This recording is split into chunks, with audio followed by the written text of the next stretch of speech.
എന്തെങ്കിലുമൊക്കെ കാരണം കൊണ്ട് ഇന്ന് നിങ്ങൾ വളരെ സന്തോഷത്തിലാണെന്ന് വിചാരിക്കുക. അപ്പോൾ നമ്മൾ നമ്മുടെ കൂട്ടുകാരോടോ അല്ലെങ്കിൽ മറ്റുള്ള ആരോടൊക്കെ നമ്മൾ പറയൂലേ, ഇന്ന് ഞാൻ നല്ല സന്തോഷത്തിലാണ് അല്ലേ? നമുക്ക് ഇംഗ്ലീഷിൽ ഇതെങ്ങനെ പറയാം?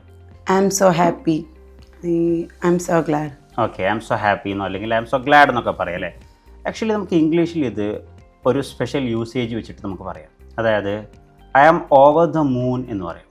I am over the moon അല്ലേ? അതിൻ്റെ അർത്ഥം എന്താണ്? ഞാൻ വളരെ സന്തോഷത്തിലാണെന്നാണ്.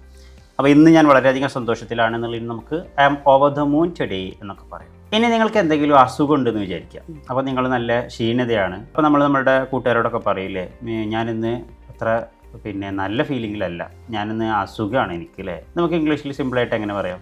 ഐ ആം സിക്ക്. ഐ ആം സിക്ക് എന്ന് പറയാം അല്ലേ? പക്ഷേ നമുക്ക് ഇത് ഇംഗ്ലീഷിലൊരു സ്പെഷ്യൽ യൂസേജ് വെച്ച് പറയാം. അതായത് I am under the weather എന്ന് പറയാം. I am under the weather അല്ലേ? ഇന്ന് ഞാൻ ക്ഷീണിതനാണ് അല്ലെങ്കിൽ ഇന്ന് ഞാൻ അസുഖബാധിതനാണ് എന്നൊക്കെ പറയാൻ I am under the weather today എന്ന് പറയാം.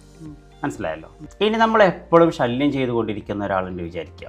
അപ്പോൾ അയാളെക്കുറിച്ച് നമ്മൾ ബാക്കിയുള്ളവരോട് പറയില്ലേ, അവനൊരു ശല്യമാണെന്ന് പറയില്ലേ? ആക്ച്വലി ഇംഗ്ലീഷിൽ നമുക്കിത് എങ്ങനെ പറയാം? He is A disturb. He is A disturb എന്ന് പറയാം അല്ലേ? അവനൊരു ഡിസ്റ്റർബാണ് അല്ലെങ്കിൽ ഹീ ഈസ് എ ന്യൂയിസൻസ് എന്നൊക്കെ പറയാം അല്ലേ? അവനൊരു ശല്യമാണെന്നൊക്കെ പറയാം. ആക്ച്വലി ഇംഗ്ലീഷിൽ ഇതിന് വളരെ രസകരമായിട്ടുള്ളൊരു യൂസേജ് ഉണ്ട്. അതായത് നമുക്ക് പറയാം he is a pain in neck അല്ലേ? He is a pain in neck. Pain എന്ന് പറഞ്ഞാൽ വേദന, നെക്ക് എന്ന് പറഞ്ഞാൽ കഴുത്ത് അല്ലേ? അവൻ കഴുത്തിലെ ഒരു വേദനയാണ്. അങ്ങനെ ഒരു യൂസേജ് ഉണ്ട് ഇംഗ്ലീഷിൽ. ഓക്കെ, അപ്പോൾ ഒരാളെക്കുറിച്ച് ആളൊരു ശല്യമാണ് എന്നുള്ളതിന് നമുക്ക് എന്ത് പറയാം? He is a pain in neck.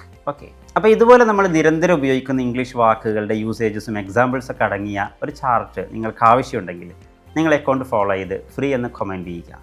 Directly I will DM to you. Thank you so much.